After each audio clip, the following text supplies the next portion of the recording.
Hello students. तो last class में हम लोग कॉमन रूट कंडीशन पढ़े थे और उस पर क्वेश्चंस कर रहे थे। एक क्वेश्चन किया था मैंने, तो नेक्स्ट क्वेश्चन देखते हैं। तो नेक्स्ट क्वेश्चन है find A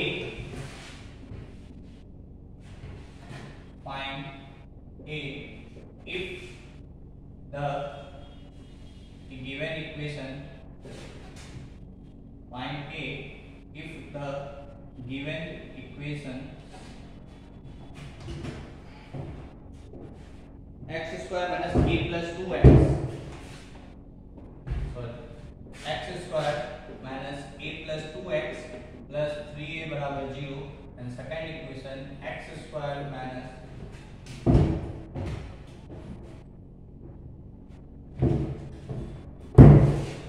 a plus 3x plus 5a बराबर 0 have a common root। क्या बोला गया? Find a if the given equation x square minus a plus 2x plus 3a बराबर 0 and second equation x square minus a plus 3x plus 5a बराबर 0 have a common root। ठीक है,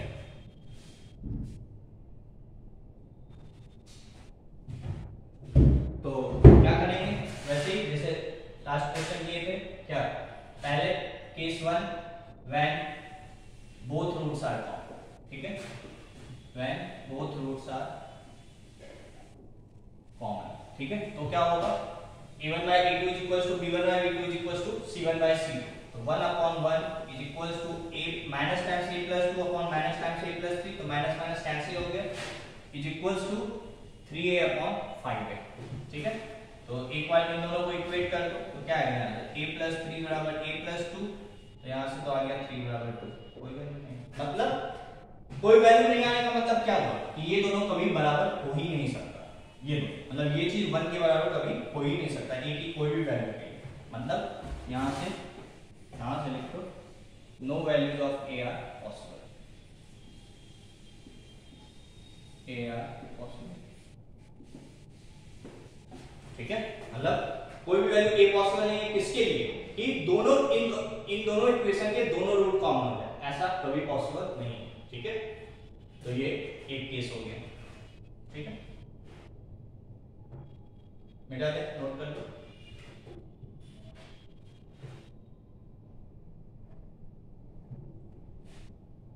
case B when one root is common.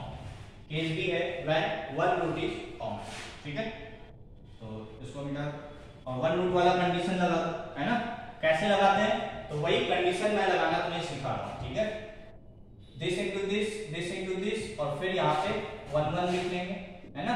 This into this ऐसे। तो क्या है यहाँ पे देखो 1 इंटू माइनस a प्लस 3। ठीक है, माइनस तो माइनस माइनस प्लस हो जाएगा 1 इंटू a प्लस 2। ठीक है, this into this minus this into this. ठीक है, फिर दिस इंटू दिस तो 5a with minus sine into a plus 2। ठीक है, माइनस तो माइनस माइनस प्लस हो जाएगा 3a इंटू a प्लस 3। ठीक है, ये हो गया दो term is equals to this into this 3a minus 5a का स्क्वायर। ये होता है कंडीशन। ठीक है, सॉल्व कर दो इसको। तो देखो minus a plus a cancel हो जाएगा, 2 माइनस 3 1। ठीक है, तो ये तो बनिए सॉरी 2 माइनस 3 माइनस इसलिए लिखना पड़ेगा। ठीक है, और इसको सॉल्व कर लो तो क्या हो जाएगा माइनस 5a स्क्वायर माइनस 5 2 जा 10a plus 3a square plus 3 3 जा 9a इज इक्वल्स टू ये कितना है माइनस 2a उसका स्क्वायर 4a स्क्वायर। तो क्या आ गया minus 5 plus 3 minus 2a square और माइनस से मल्टीप्लाई करोगे 2a स्क्वायर। ठीक है, माइनस 10 प्लस 9 माइनस तो प्लस 8 बराबर 4a। ठीक है, नोट कर लो यार। क्लियर, इसको मिटा दें। तो क्या होगा इसको इधर ले जाओ तो a बराबर 2a स्क्वायर, या यहां से मैं लिख सकता हूं 2a स्क्वायर माइनस a बराबर 0। a कॉमन ले लो तो 2a माइनस 1 बराबर 0। ठीक है, अब बहुत तो यहाँ पे गलती क्या करेंगे, यहाँ एक कैंसिल कर देंगे और एक की वैल्यू लिख देंगे, जो कि गलत हो जाएगा। तुम एक वैल्यू मिस कर दो, ठीक है ना। यदि तुम यहाँ पे स्टार्ट किए तो तुम a बराबर 0 मिस कर दोगे। देखो यहाँ से मिस नहीं होगा, इसलिए मैं हमेशा कहता हूँ सब कुछ एक तरफ ले आओ, कॉमन लेके सॉल्व करो, कोई भी वैल्यू कभी भी मिस नहीं होगी। ठीक है, तो क्या हो जाएगा यहाँ से, या तो a बराबर 0 या a बराबर हाफ। मतलब a बराबर 0 रख दो या a बराबर हाफ रख दो, तो ये किसका कंडीशन है, किसके लिए आया है कि तो उन दोनों इक्वेशन के वन रूट कॉमन होना। ठीक है, अब मान लो क्वेश्चन में ये बोला जाता कि also find the common root. एक रूट ये तो समझ में आ गया कि कॉमन रूट होगा, अब वो कॉमन रूट होगा क्या वो भी निकालना है। ठीक है, तो देखो वो भी निकल जाएगा। तो इक्वेशन गिवन था x square minus a plus 2x plus 3a बराबर 0, और नेक्स्ट इक्वेशन था a plus 3x plus 5a बराबर 0। ठीक है, तो यदि a की वैल्यू मैं यहाँ पे 0 रख दूं, ये वाला, तो क्या होगा, तो इक्वेशन बन जाएगा x स्क्वायर 0 रखे तो माइनस 2x बराबर 0, और ये बन जाएगा x स्क्वायर माइनस 3x बराबर 0। तो यहाँ से रूट आ जाएगा x बराबर 0 एंड 2, और यहाँ से रूट आ जाएगा x बराबर 0 एंड 3। तो देखो एक कॉमन रूट आ गया, and that common root is basically 0। ठीक है, तो यदि a की वैल्यू 0 लोगे तो एक रूट कॉमन आएगा, and that common root will be x बराबर 0। ठीक है, नोट कर लो इसको। फिर हाफ के लिए भी हम सॉल्व करेंगे। ठीक है,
a बराबर 0 के लोगे। ठीक है, मैं यही लिखा रहा हूं, a बराबर हाफ रख दो, तो क्या होगा, x स्क्वायर हाफ रखे तो 5/2x है ना, तो उसको मिटा दो,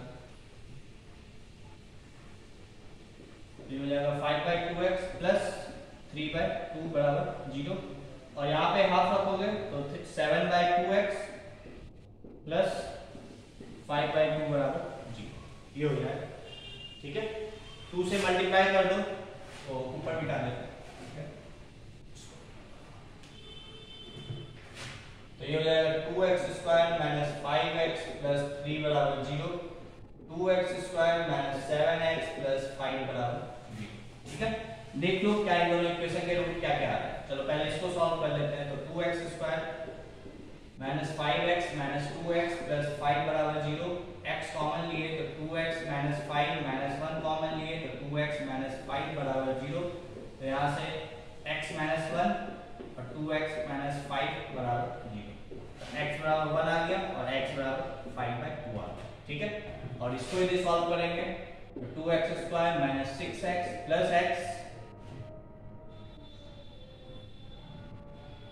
क्या चाहिए मुझे 6, और minus 3x minus 2x plus 3 बराबर 0, x कॉमन ले लो तो 2x माइनस 3 माइनस 1 कॉमन ले लो तो 2x माइनस 3 बराबर 0, तो x माइनस 1 2x माइनस 3 बराबर 0, तो यहाँ से आ गया x बराबर 1 और यहाँ से आ गया x बराबर 3। देख सकते हो एक रूट कॉमन है, दैट इज यहाँ पे कौन सा रूट कॉमन है, 1, जो कॉमन रूट है दैट इज 1। ठीक है, तो यदि ये भी बोला जाता है also find the common root in each case, तो ये निकल जाता है। जब a की वैल्यू 0 तब कॉमन रूट 0, जब a की वैल्यू हाफ तब कॉमन रूट 1। ठीक है, आई होप समझ में आ गया है ना।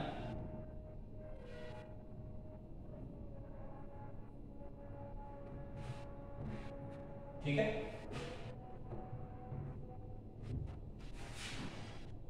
तो कॉमन रूट पे हम एक दो क्वेश्चन और करेंगे, बट अभी उसके पहले मैं एक टॉपिक पढ़ा देता हूँ, उसके बाद हम लोग वो पार्ट एक दो क्वेश्चन जो और है उसमें उस टॉपिक का यूज करेगा, इसलिए उसके बाद करेंगे। ठीक है ना।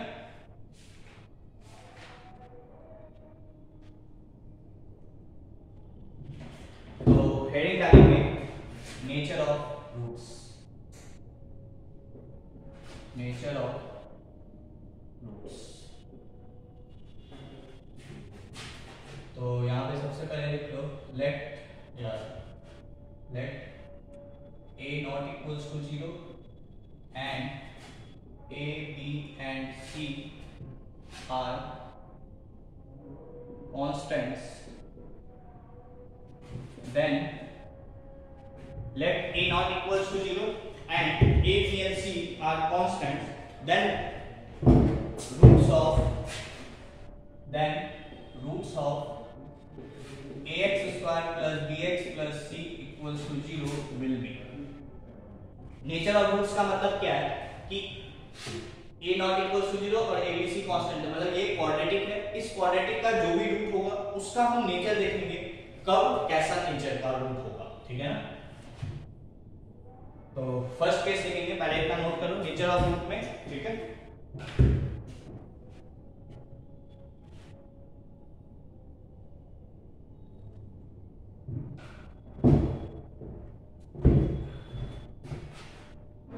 एक केस में roots are real if d is greater than और इक्वल्स टू 0। ठीक है, मैं कह रहा हूं देखो ये तो मुझे पता है किसी क्वाड्रेटिक का हमेशा दो रूट होगा। ठीक है, अब वो दो रूट कैसे होंगे, रियल होंगे, नॉन रियल होंगे, डिस्टिंक्ट, रियल एंड डिस्टिंक्ट है, इमेजिनरी है। ठीक है, ये सब बातें हम यहाँ पे डिस्कस करेंगे। ठीक है ना। तो सबसे पहला केस मैं बोल रहा हूँ कि रूट्स आर रियल। कब रूट्स रियल होगा, तो देखो रूट होता क्या है, रूट होता है minus B plus minus under root D upon 2a। यदि इसकी वैल्यू पॉजिटिव है, रूट के अंदर पॉजिटिव है, तो ये कैसा नंबर होगा, रियल नंबर होगा, है ना। तो रियल नंबर होगा, इसलिए बोला गया कि roots are real if d discriminant is greater than और equals to 0, that is b square minus 4ac is greater than और इक्वल्स टू 0। ठीक है, यदि सिर्फ ये बोला है कि क्वाड्रेटिक है उसके दोनों रूट्स रियल है, मतलब d उसका पॉजिटिव एंड इक्वल्स टू 0 होना है, ग्रेटर देन और इक्वल्स टू 0। ठीक है, यदि यहीं पे माइनस साइन आ जाता, सपोज करो -5, तब तो वो रूट के अंदर निगेटिव, तो इमेजिनरी नंबर, फिर रूट्स उस समय रियल नहीं होता। तो रियल के लिए ये चीज खाली पॉजिटिव, ये तो रियल नंबर होगा ही होगा, डिपेंड करेगा सिर्फ इस पार्ट पे, रूट के अंदर। ठीक है, ये सब शायद मुझे लगता है 10th में भी पढ़े हो, है ना। तो roots are real if this that is this. तो इसमें हम इसी में हम फर्स्ट केस लिखते हैं, roots will be real, real तो होगा ही, रियल का ही बात कर रहे हैं, रियल एंड डिस्टिंक्ट। ठीक है, मैं क्या कर रहा हूं, रियल तो है ये बट उसके साथ डिस्टिंक्ट भी है, मतलब दोनों रूट अलग अलग है। ठीक है, तब क्या कंडीशन होना चाहिए, तो if roots will be real and distinct if जब d ग्रेटर देन 0 होगा। ठीक है, जब d से ग्रेटर देन 0 होगा तब रूट्स कैसे होंगे, रियल तो होंगे ही होंगे, साथ ही साथ दोनों रूट अलग अलग होंगे, दैट इज डिस्टिंक्ट रूट्स होंगे। ठीक है, ये फर्स्ट केस है। एंड सेकंड केस है roots will be real but equal. Roots will be real and equal, roots will be real and equal मतलब दोनों रूट बराबर होंगे कब, if d is equals to 0, d greater than 0 तो roots are real and distinct, d equals to 0 तो roots are real and equal. और जो third case basically b part बोल दो, रूट्स आर इमेजिनरी, तब if b is less than, that is b square minus 4ac is less than 0। मतलब simple सा d negative होने का मतलब क्या हो जाएगा कि यहाँ पे कोई निगेटिव नंबर आ गया, निगेटिव नंबर आ गया मतलब वो तो रियल नंबर है, रियल नहीं है तो इमेजिनरी नंबर, जिसको आप कॉम्प्लेक्स नंबर, ठीक है। तो क्या होता है मैं एक दो बातें उसके बारे में भी बताऊंगा, ठीक है, बट वो भी एक चैप्टर है कॉम्प्लेक्स नंबर, वो भी हम पढ़ेंगे लेकिन बाद में, ठीक है। तो अभी हम तीन केस यहाँ पे डिस्कस किए, roots are real if d greater than और equals to 0 that is b square minus 4ac, इसमें b square minus 4ac greater than और इक्वल्स टू 0। इसमें दो केस रूट्स रियल भी हो एंड डिस्टिंक्ट हो तो d greater than 0, real and equal हो कब, जब d इक्वल्स टू 0, ठीक है, और इमेजिनरी होगा कब, जब d लेस देन 0 हो जाए, ठीक है, नोट कर।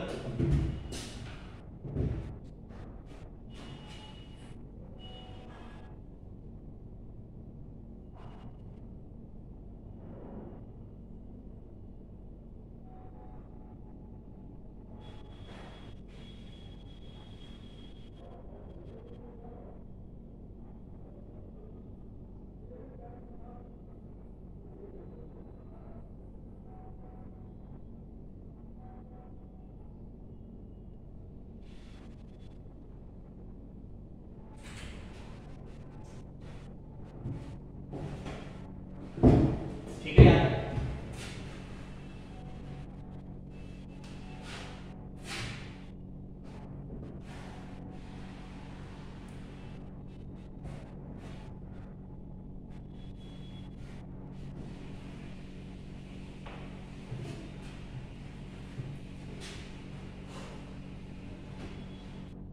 सपोज करो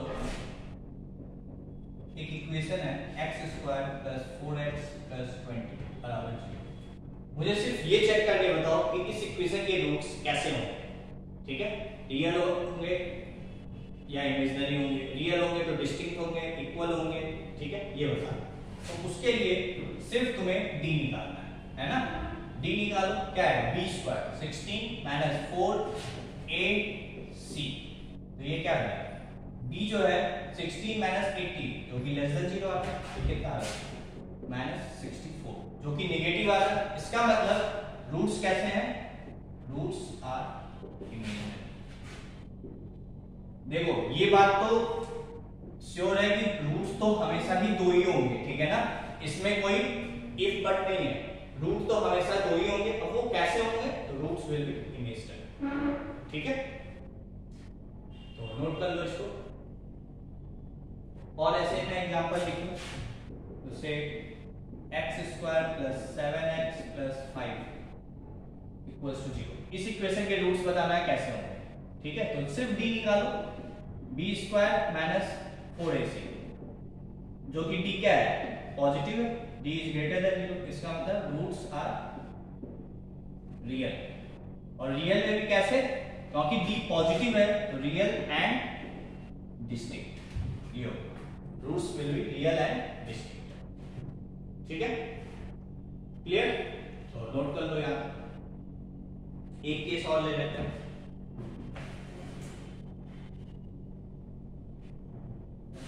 से x square plus 2x plus 1 बराबर 0, ये इसका d निकाल, b स्क्वायर माइनस 4ac, तो d स्क्वायर क्या आ गया 0, 0 आ गया, मतलब रूट्स आर रियल तो होंगे ही होंगे, रूट्स आर रियल एंड कैसे होंगे, इस पर इक्वल, ठीक है, तो नोट कर लो।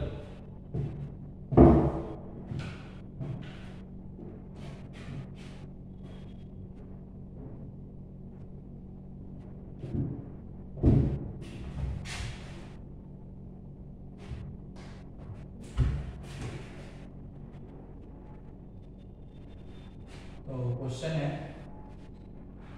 Find alpha if roots of the equation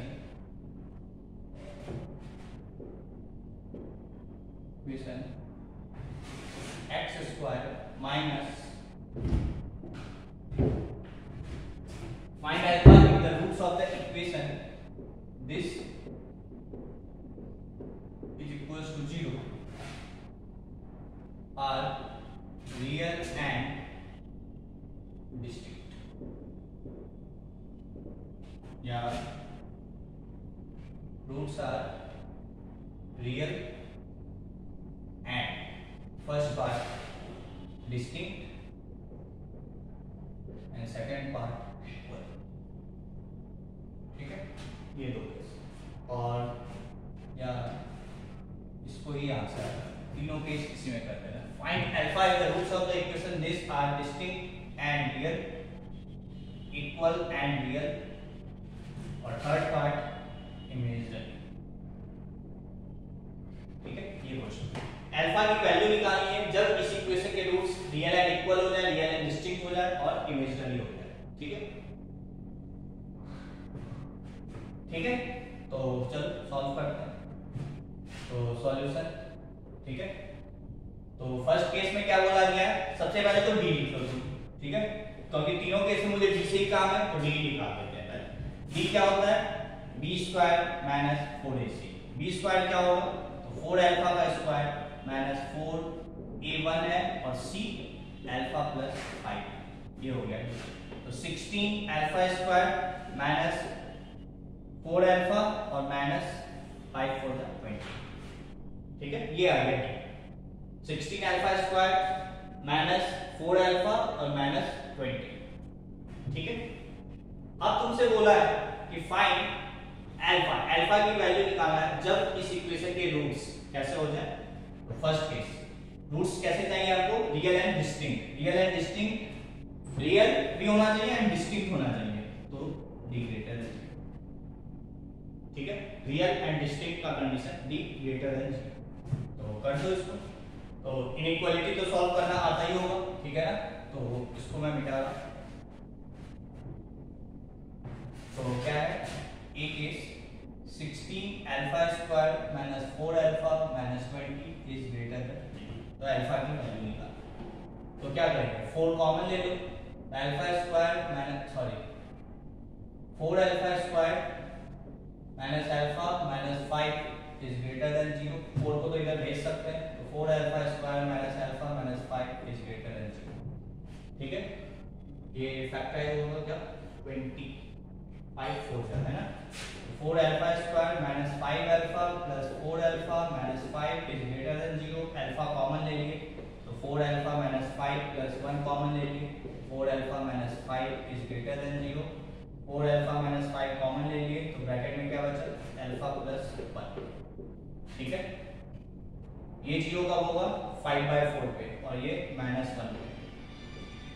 ये 5/4 और ये -1, तो ये प्लस ये माइनस ये प्लस. क्या चाहिए मुझे, पॉजिटिव.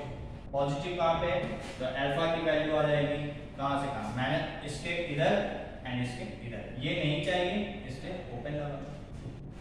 तो माइनस इंफिनिटी से, ठीक है, -1 यूनियन 5/4 से इंफिनिटी. 5/4 यहाँ से आया, -1 यहाँ से आया, तो ये हो गया. इस इन वैल्यूज ऑफ अल्फा के लिए, अल्फा की वैल्यू यदि इसके बीच में कहीं भी होगी तो जो गिवन इक्वेशन है उसके रूट्स रियल होंगे एंड डिस्टिंक्ट होंगे. ठीक है, तो ये हो गया फर्स्ट केस. ठीक है, इसी में तुम जो मैं क्वेश्चन दिया था ना ए बी, चलो इसको नोट कर लो पहले. ठीक है,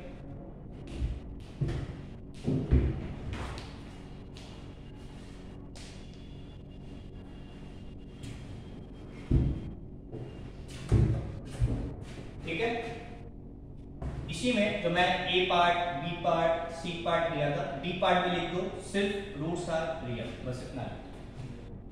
पहला केस क्या था, real and distinct. Second case था real and equal. Third case था इमेजिनरी और चौथा केस है कि रूट्स आर रियल. बस, ठीक है, ये 4 केस.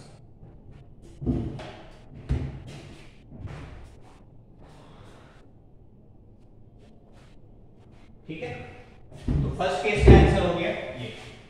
ठीक है, मिटा दे इतना, सिर्फ मैं इतना ही मिटाऊंगा। ठीक है ना। अब मैं यही पे बी केस, बी पार्ट क्या बोला गया, तो फर्स्ट पार्ट था roots are real and distinct to D greater than. Second part है कि roots are real and equal. Equal होने का मतलब डी क्या होता है, इक्वल्स टू 0। तो डी ये है, क्योंकि पहले ही निकाल लिए थे, इसको क्या करो, इक्वल टू 0 कर दो।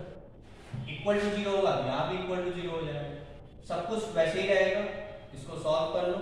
ठीक है, यहाँ पे इक्वल्स टू 0 आ जाएगा और यहाँ पे इक्वल्स टू 0 आ जाएगा। तो यहाँ से अल्फा की वैल्यू आ गई, यहाँ से आ जाएंगे 5/4 और अल्फा बराबर। तो इन दो वैल्यूज ऑफ अल्फा के लिए given equation will have roots are real and equal. ठीक है, तो आई होप क्लियर होगा, तुम्हें नोट कर लो।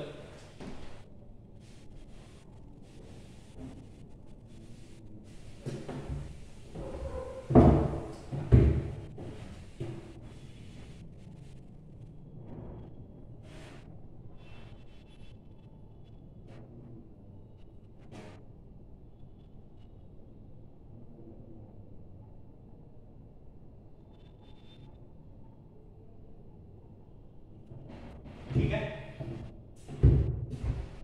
तो ये हो गया बी पार्ट। सी पार्ट क्या बोला गया कि रूट आर इमेजिनरी, मतलब डी लेस देन 0 है ना।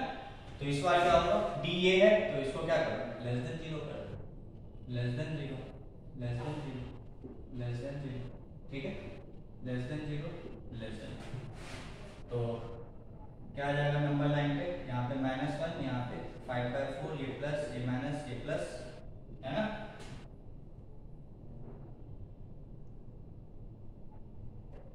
कुछ लग रहा है मैं गलत कर दिया क्या, यहाँ पे कुछ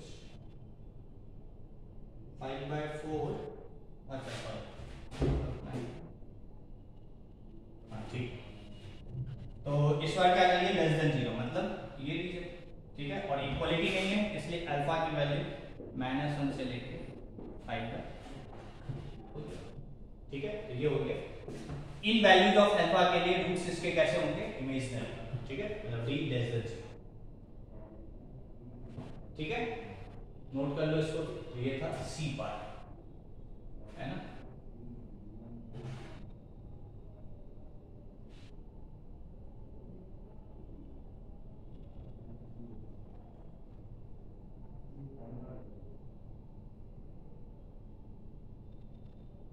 ठीक है, अब डी पार्ट है कि रूट्स कैसे होने चाहिए, रियल होने चाहिए खाली, है ना। सिर्फ रियल, डिस्टिंक्ट हो या इक्वल हो उससे मैटर नहीं, रियल होना चाहिए। तो रियल वाला केस तो ये भी रियल रूट्स है, ये भी रियल रूट्स है, मतलब इन दोनों का कंबाइंड केस ये, मतलब डी ग्रेटर देन और इक्वल टू ये केस। ठीक है, तो ये केस मतलब यहाँ पे इस बार ग्रेटर देन भी आएगा एंड इक्वल टू भी आएगा, मतलब फर्स्ट टू केस का कंबाइंड आंसर, है ना। ये होगा फोर्थ पार्ट का आंसर।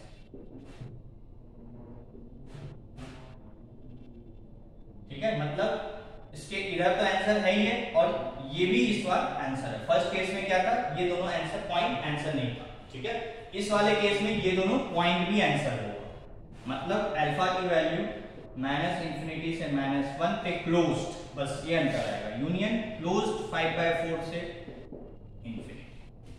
ठीक है, सिर्फ चेंज क्या हुआ यहाँ पे क्लोज्ड का साइन। ठीक है, हो गया। ठीक है, तो ये है बेसिकली नेचर ऑफ रूट्स। ठीक है ना। और योर इसमें दो पॉइंट देखेंगे, नोट करो यहां तक है।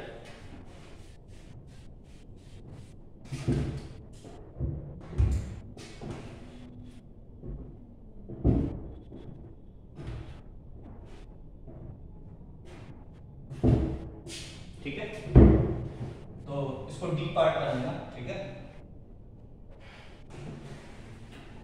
तो अभी हम क्या देखे कि कोई क्वाड्रेटिक है। ठीक है, उसके रूट्स रियल एंड इक्वल हो सकते हैं, रियल एंड डिस्टिंक्ट हो सकते हैं, या इमेजिनरी हो सकते हैं। ठीक है, क्लियर। अच्छा, अब नेक्स्ट पॉइंट, इस पूरे को जो पॉइंट करते हैं उसको फर्स्ट पॉइंट स्टार्टिंग में डाल देंगे। अब सेकंड पॉइंट, सेकंड पॉइंट क्या है, काफी बार मैं बोल चुका हूं कि सपोज करो एक इक्वेशन ये, ठीक है, और इसमें मैं 2 से मल्टीप्लाई कर दिया तो क्या इनके रूट्स पे कोई चेंजेस होगा? किसी कांस्टेंट से मल्टीप्लाई करने पर किसी क्वाड्रेटिक इक्वेशन में कोई चेंज नहीं होता है। किस पे चेंज नहीं होता है? मतलब रूट्स पे चेंज नहीं होता है। जो इसका रूट्स है वही इसके रूट होंगे, तो रूट्स विल बी सेम, ठीक है ना। रूट जो होगा वो सेम होगा दोनों इक्वेशन, ठीक है, क्लियर। तो इसी पॉइंट को मैं नोट में लिख दे रहा हूं। If a quadratic equation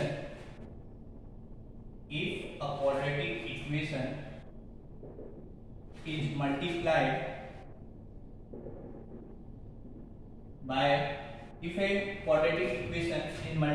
by any constant, then if a quadratic equation is multiplied by any constant, then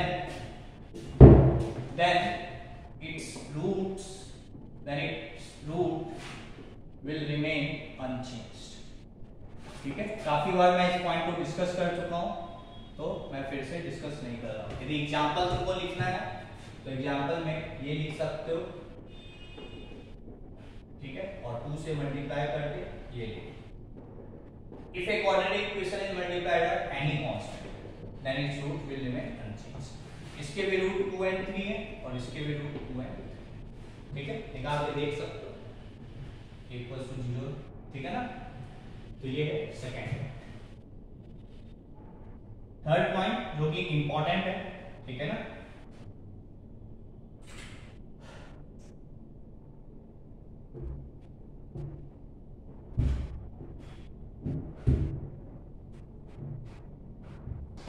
तो नोट करते हैं इसको पहले। If coefficients of a quadratic equation are real,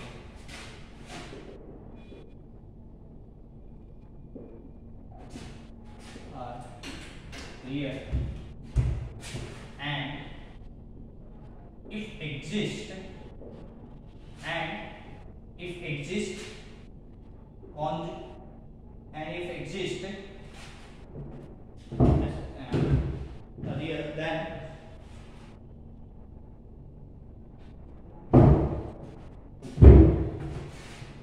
real, then if exist imaginary roots occur in conjugate pair. Imaginary roots occur in conjugate pair. If coefficient of a quadratic equation are real, एक quadratic equation है, ठीक है, उसका coefficient real है, ठीक है, तब यदि एग्जिस्ट करेगा तो क्या एग्जिस्ट करेगा? यदि इमेजिनरी रूट्स उस इक्वेशन से एग्जिस्ट करेंगे तो वो हमेशा कॉन्जुगेट पेयर में ही एग्जिस्ट करते हैं। Imaginary roots will occur in conjugate pair. ये imaginary roots real and if exist imaginary roots occur in a conjugate pair, in a conjugate pair. लिखो इस बात का क्या मतलब मैं डिस्कस करूंगा, ठीक है। Imaginary roots occur in a conjugate pair, imaginary roots will occur in a conjugate pair, ठीक है।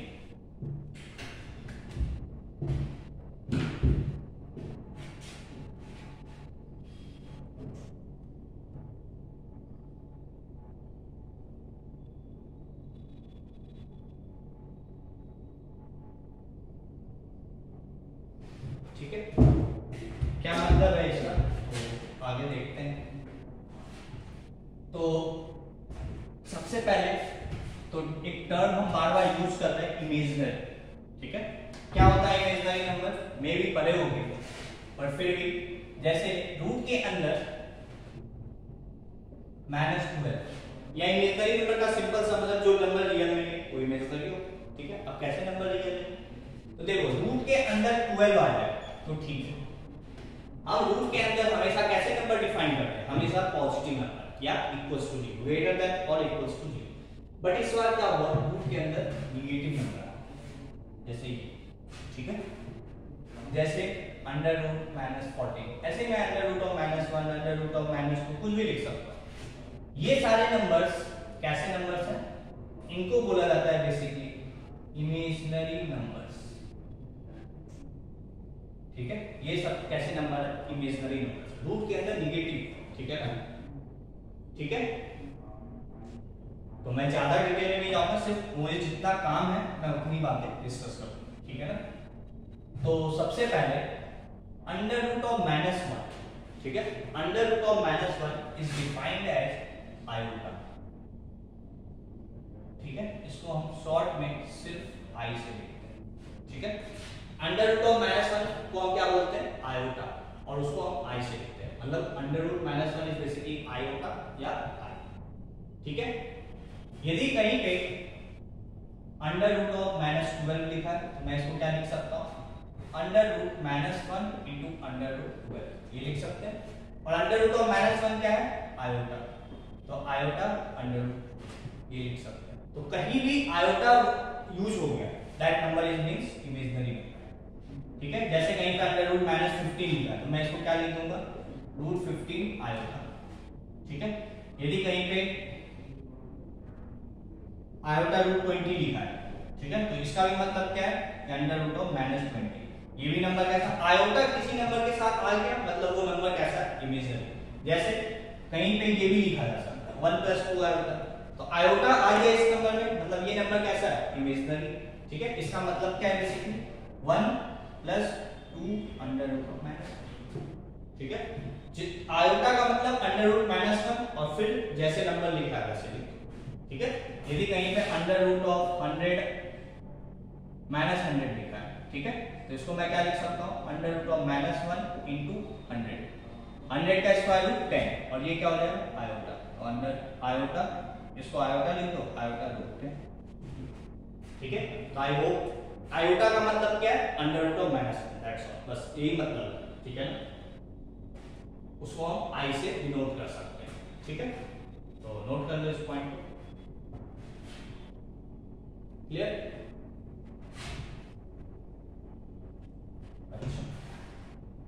अब आयोटा क्या था? Under root of -1। यदि मैं पूछूं आयोटा स्क्वायर क्या होगा? Under root -1 into under root -1, that is equals to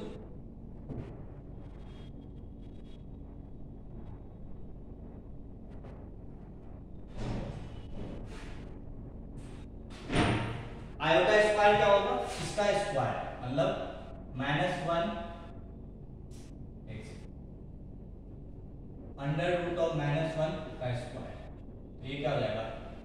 -1 की पावर स्क्वायर और पावर हाफ इंटू 2 कैंसिल हो जाएगा, तो ये क्या हो जाएगा? -1। तो iota under root -1, iota square -1, iota cube, तो आयोटा क्यूब क्या होगा? Iota square into iota, iota square क्या है? -1 इंटू आयोटा, दैट इज -1। अरे समझ में आ रही है बात?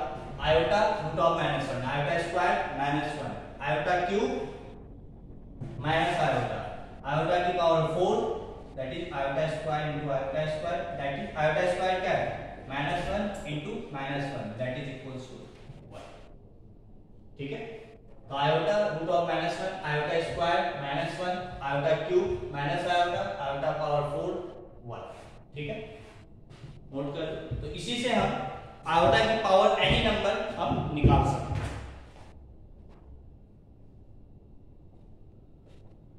कैसे निकाल सकते हैं? तो देखो, तुम्हें क्या दिख रहा है? आयोटा की पावर 4 1 है ना? तो आयोटा की पावर 4 का कोई भी मल्टीपल हो वो हमेशा क्या होगा? 1। आयोटा की पावर में 4 का कोई भी मल्टीपल होगा वो ऑलवेज क्या होगा? 1। यहां से कैसे? इसको देखो, हम क्या लिख सकते हैं? आयोटा की पावर 4 होल की पावर है, ये लिख सकते हैं, और आयोटा 4 क्या है? 1 की पावर है 1। ठीक है, नोट कर लो इसको पहले। तो आयोटा की power 4n will always be equal to 1, इसको नोट कर लो, हाईलाइट कर लो। ठीक है, मिटा दे। आयोटा की पावर 4n प्लस 1, ये क्या होगा? देखो, इसको मैं आयोटा की पावर 4n इंटू आयोटा की पावर 1 लिख सकता हूं। ठीक है, आयोटा की पावर 4n क्या होगा? 1, 1 into iota, that is iota. तो आयोटा की पावर 4n+1 क्या होता है? Always iota. ठीक है, क्लियर? आयोटा की पावर 4n+2, तो यहाँ पे 2 हो जाएगा। ये तो अभी भी 1, और आयोटा स्क्वायर क्या होता है? देखो यहाँ निकालो -1, तो ये हो जाएगा 1 × -1 दैट इज इक्वल्स टू -।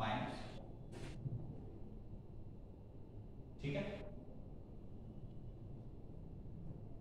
और नेक्स्ट 4n+3 यदि कर दें तो यहाँ पे 3 हो जाएगा, और ये तो 1 और आयोटा क्यूब माइनस आयोटा, यहाँ minus iota that is equals to minus iota.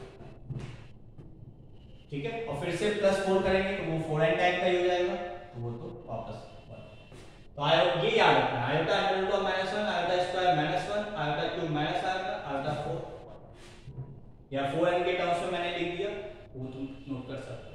ठीक है, अब जैसे मान लो मैं पूछूं कि आयोटा की पावर 512 क्या होगा, तो तुमको क्या करना है? इसको 4 के टर्म में ब्रेक करना है। तो 4 से डिवाइड करो इसको, क्या होगा? 4 से करेंगे तो 4 1 जा 4, 1 11, 4 2 जा 8 3, तो ये तो 4 का ही मल्टीपल आ गया, 4 का मल्टीपल आ गया। ठीक है, यदि मैं पूछूं मान लो 1022, ठीक है, तो क्या होगा? आयोटा की पावर 4 से डिवाइड करो इसको, 4 2 जा 8, 2 22, 4 5 जा 20, तो 250 टाइम्स हो जाएगा, +2 बच जाएगा, है ना? 1002, सॉरी ये कितना आ गया? 1000, है ना? सॉरी यहाँ 255 आएगा। ठीक है, ये आ गया। तो ये देखो कैसा है, n जो है, जो मैंने चारों केस में n लिया है, n कोई भी इंटीजर हो सकता है, n बिलोंग्स टू इंटीजर, ये लिखते हैं सबके आगे n बिलोंग्स टू। तो ये क्या हो गया बेसिकली? देखो ये 4n टाइप का है, तो आयोटा की पावर 4 × 255 और plus sorry into iota square, ये तो 1 हो गया, और आयोटा स्क्वायर कितना होता है? -1, ये आ गया माइनस। ठीक है, ऐसे ही हम आयोटा की पावर कोई भी नंबर वैल्यू निकाल सकते हैं। तो ये तो मैं बस ऐसे ही डिस्कस करने लगा। ठीक है, तो नोट कर लो इसको, ध्यान रखोगे इसको। ठीक है ना?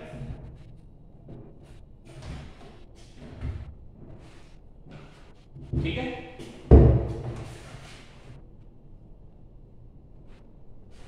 तो अब हम आते हैं पहले एक एग्जाम्पल, x² + 2x + 4 = 0, इसके रूट्स निकालो।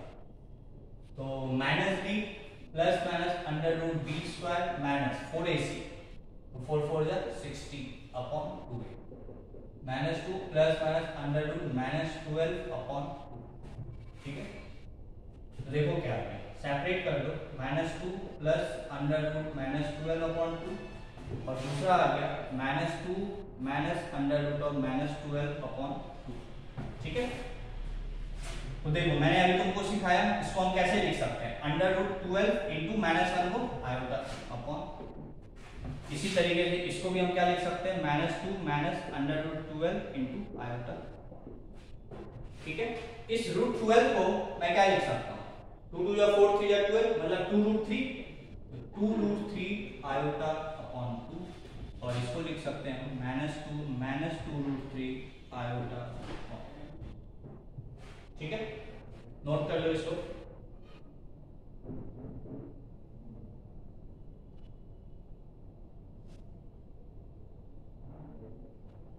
ठीक है, इसको मिटा दो पहले, इसका जरूरत नहीं है। तो क्या आ गया? x बराबर 2 काट दो तो -1 +√3 आयोटा, और एक आ गया x बराबर -1 √3 आयोटा। ठीक है, क्लियर? ठीक है यहाँ तक, है ना? तो क्या होगा? ये आ गया रूट्स, तो ये इसमें आयोटा आ रहा है, मतलब ये दोनों रूट कैसे हैं? These roots are basically imaginary. ठीक है, ये रूट्स कैसे हैं? Imaginary roots. ठीक है ना? अब जो मैंने पॉइंट लिखा है, अब मैं उस पे आता हूं कि if coefficients are real, coefficient जो भी मैंने लिया था, मतलब a b c की जो वैल्यू हमने लिया था, है ना? मैंने इक्वेशन क्या लिया था? ये तो कोफिशिएंट ये है 1 2 4, कोफिशिएंट कैसे हैं? रियल है ना? if coefficients are real, then if exist imaginary roots always occur in conjugate pair. Conjugate pair का मतलब क्या है कि एक यदि प्लस रूट 3 आयोटा है तो दूसरा माइनस रूट 3 आयोटा होगा, ठीक है। मतलब आयोटा वाले टर्म के साथ यदि एक की जगह प्लस है तो दूसरे की जगह माइनस होगा, इस ये मतलब है कॉन्जुगेट का। जैसे मान लो एक जगह कहीं पे 2 + 3 आयोटा लिखा है तो इसका कॉन्जुगेट क्या होगा 2 - 3 आयोटा। इस 2 को चेंज नहीं करना, आयोटा जहां पे है उसके आगे साइन चेंज होगा। सपोज करो कि कहीं √2 + √4 आयोटा लिखा है तो इसका कॉन्जुगेट क्या होगा √2 - √4 आयोटा, ठीक है। यहां पे मैंने तुम्हें रूट निकाल के दिखाया, एक प्लस √3 आयोटा था तो दूसरा माइनस √3 आयोटा था। ये -1 दोनों जगह सेम है ना। ये नहीं कि पूरे के आगे माइनस साइन लगा दिया, नहीं, सिर्फ इमेजिनरी वाला पार्ट जो है उसके आगे साइन चेंज। यदि माइनस है, जैसे सपोज करो यदि ये है तो मैं क्या करूंगा प्लस कर दूंगा, ठीक है। √2 - √4 आयोटा है तो मैं इसकी जगह क्या करूंगा √2 +4, ठीक है। कॉन्जुगेट मतलब आयोटा के आगे यहाँ प्लस है तो इस साइड माइनस कर दो, ये एक दूसरे का कॉन्जुगेट है, ये एक दूसरे का कॉन्जुगेट है, ये एक दूसरे का कॉन्जुगेट है, ये एक दूसरे का कॉन्जुगेट, ये इसका कॉन्जुगेट या ये इसका कॉन्जुगेट, ये इसका या ये इसका, ठीक है। तो इमेजिनरी रूट्स हमेशा कॉन्जुगेट पेयर में ही होते हैं, ठीक है। तो यही मैंने नोट लिखवाया और इस बात को ध्यान रखना। यदि कभी भी तुम्हें एक क्वाड्रेटिक का रूट दे दिया जाए कि p + √q आयोटा तो दूसरा रूट क्या होगा p - √q आयोटा ही होगा, ठीक है ना। यदि एक जगह p + √q आयोटा दिया हुआ है तो दूसरा रूट p - √q आयोटा ही होगा, ठीक है। क्लियर। ये तो जो नेक्स्ट पॉइंट थर्ड पॉइंट था वो था बेसिकली, ठीक है यहां तक, ठीक है। तो इसको नोट कर लो। आई होप कॉन्जुगेट टर्म का मतलब समझ में आ गया होगा, है ना। नोट कर,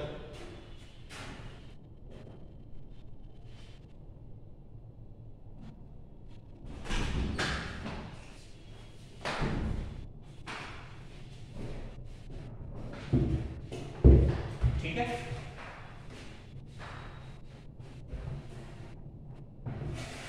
एक क्वेश्चन लिखो 3x² - 5 आयोटा x + 7 = g। इसके रूट्स निकालो, सॉल्यूशन। तो x बराबर क्या होगा -b + √b², 25 आयोटा स्क्वायर तो -25 हो जाएगा, बाकी iota square -1, -b + √b² - 4ac upon 2a। यहां से आ जाएगा 5 आयोटा प्लस माइनस √ 89 99 109 तो 109 और माइनस है तो आयोटा बाय 6, ठीक है। तो यहां से आ गया एक तो आ गया 5 आयोटा प्लस 109 आयोटा बाय 6, ठीक है। और एक यहाँ पे एक्चुअली मुझे नंबर थोड़ा सा कुछ और लेना चाहिए, एक मिनट। 7 3 2 6 है ना, 4 ले लो, यहाँ पे 4 ले लो, ठीक है। यहाँ हो जाएगा 24, ठीक है, और ये हो जाएगा 49 और ये हो जाएगा तब 7, ठीक है। यहाँ से आ गया x बराबर, एक बार प्लस ले लो 7 5 12 बाय 6 तो 2 आएगा, और एक बार माइनस ले लो तो 5 - 2 आएगा बाय 6 दैट इज -1/3 आएगा। कहोगे सर यहाँ तो कॉन्जुगेट पेयर में नहीं आया, है ना, यहाँ तो कॉन्जुगेट पेयर में नहीं आया। तो मैंने कब बोला है कॉन्जुगेट पेयर में आएगा? मैंने तुम्हें बोला हूं जब क्वाड्रेटिक का कोफिशिएंट रियल हो। ये रियल है, ये रियल है, बट क्या ये रियल है? आयोटा है, ये रियल ही नहीं है। तो जब रियल नहीं है तब मैंने बात नहीं की है, ठीक है ना। जब रियल है कोफिशिएंट तभी मैंने बात किया है, ठीक है। तो इस बात को ध्यान दोगे, ठीक है, नोट कर लें आप।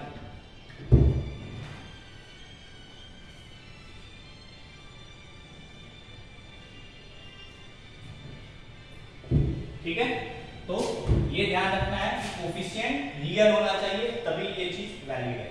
ठीक है, क्लियर? तो ये हो गया नेक्स्ट पॉइंट। ठीक है, एक क्वेश्चन करते हैं। Find the quadratic equation. Find the quadratic equation whose one root is. Find the quadratic equation whose one root is 2 plus root 3 iota. देखो, हम जो भी बात करेंगे इस चैप्टर में, यदि मैं कहीं पे लिखना मान लो भूल गया तो ये अंडरस्टूड है कि हम रियल कोफिशिएंट पे ही बात करेंगे। ठीक है ना, जब हमें इमेजिनरी कोफिशिएंट पे बात करना होगा तो मैं अलग केस लूंगा, बट हम उस पॉइंट का यहाँ पे बात नहीं करेंगे। मतलब इमेजिनरी रूट्स हो सकता है, मैं बोल रहा हूँ इमेजिनरी कोफिशिएंट पे मैं बात नहीं करूंगा। जो भी बात करेंगे हम रियल इक्वेशन की ही बात करेंगे। ठीक है, तो फाइंड द क्वाड्रेटिक, मैं लिख भी दे रहा हूँ यहाँ पे, find the quadratic equation whose coefficients are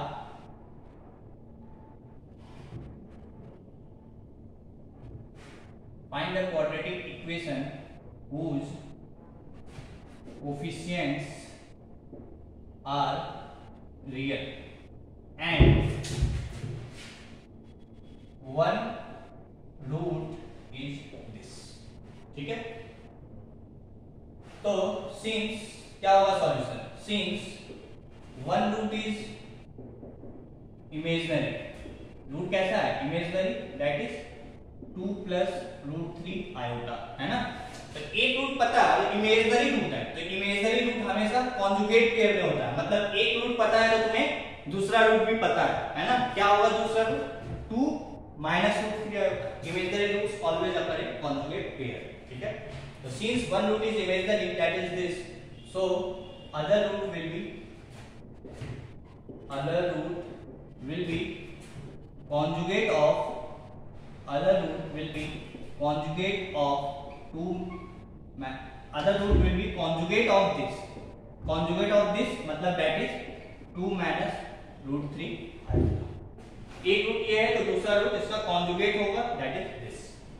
so quadratic equation कैसे निकालते हैं, पहले सम ऑफ रूट्स, तो सम ऑफ रूट्स क्या होगा, 2 plus root 3 iota plus 2 minus root 3 iota, ये कैंसिल हो गया तो 2 plus 2 क्या है, प्रोडक्ट ऑफ रूट्स क्या होगा, 2 plus root 3 iota into 2 minus root 3 iota। ठीक है, तो a plus b into a minus b, a square minus b square, तो 2 का स्क्वायर 4 minus root 3 iota का स्क्वायर। ठीक है, तो क्या हो जाएगा रूट 3 आयोटा का स्क्वायर, तो 4 माइनस रूट 3 का स्क्वायर 3। ठीक है, और आयोटा स्क्वायर क्या होता है -1, तो ये क्या हो जाएगा plus, that is equals to 4 plus 3 क्या हो जाएगा 7। ठीक है, 4 plus 3 is equals to 7। Clear, note कर लो इसको बस। तो quadratic equation, a general quadratic equation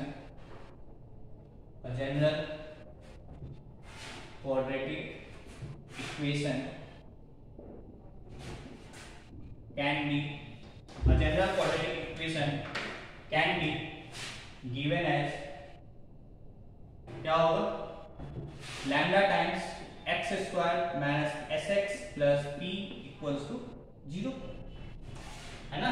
some of roots कितना आया 4, so that is lambda times x square, sum of roots 4 to 4x plus product of roots 7 equals to 0। इसके root निकालोगे तो ये और ये आएगा। ठीक है,